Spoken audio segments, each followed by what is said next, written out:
Okay, just reconfirming here that this original clock installed in here was kind of a schmooze job. The original ground was actually, I mean, this is aluminum, but it was sort of soldered to the aluminum right there. The original electrical ground for the entire component.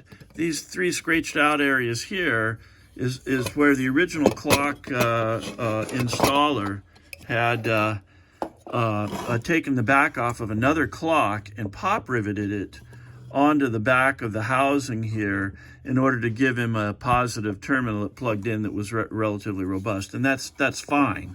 It's just that it's obviously not the original clock. Additionally, on the face of the original clock face here, right outside of number 3 here, halfway drilled into the face, was an area right here where they had put a screw to continue to help retain it. This ledge does describe the landing area for this face here. But certainly, we'll rework this in such a way that we have some solid, correct mounts on the bottom of the studs to the housing and have it properly grounded and have it in there in a way that is not loosey-goosey. So just trying to indicate to you that, again, the original clock that was in here was not the original, and that somebody else had used their concept to how to do it, and that they didn't do it very well. So certainly do it much better than that. Thank you.